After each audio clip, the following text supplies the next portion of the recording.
friend of mine, Lou, would say that he's not a very touchy-feely person. He doesn't wear his heart on his sleeve. His emotions tend to be at somewhat of a distance from him. But he had an experience last week that really shook him, really struck him, stopped him in his tracks.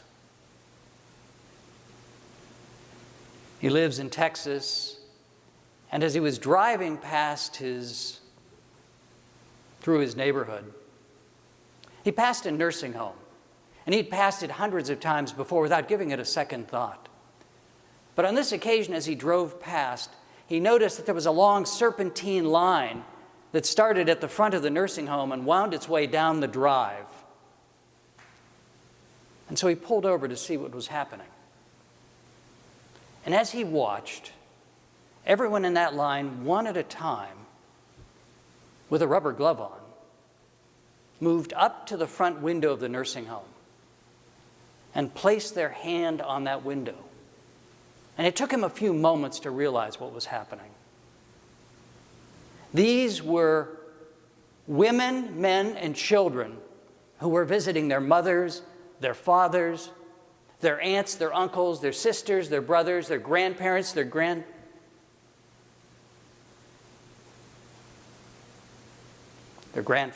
their grandmothers, in the only way they could. In the midst of this pandemic. Lou said, it made the pandemic concrete for me. It made it real. It made it personal to see that.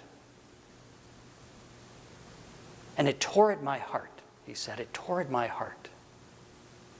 Jesus mentions the heart in today's gospel.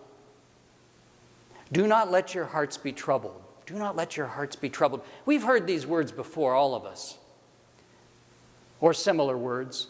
Usually it's in the midst of some kind of personal crisis and suffering. Someone will come up to us and say, don't worry about it. It's going to be okay. Everything's going to be fine. And if your experience is like mine, that doesn't offer much comfort.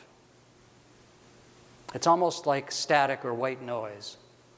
I hear it, but it doesn't bring much comfort. Because after all, how does the speaker really know that things are going to be okay? Yet here Jesus is saying, let your hearts not be troubled. What does he know that we don't? What is he saying to us?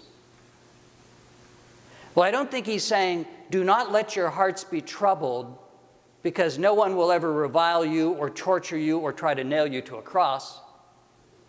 I don't think that's what he's saying. I don't think he's saying, do not let your hearts be troubled because there will never be a pandemic.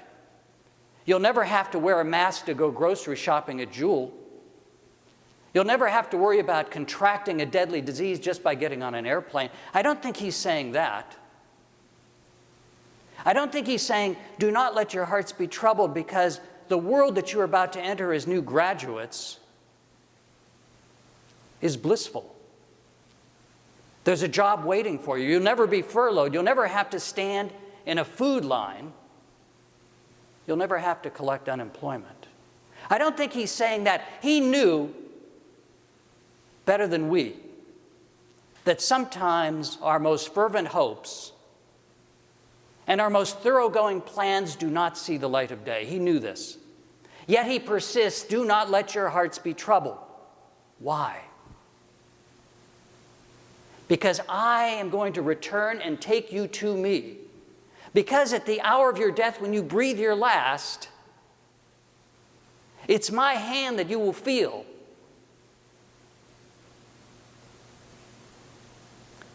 Drawing you across that abyss to me.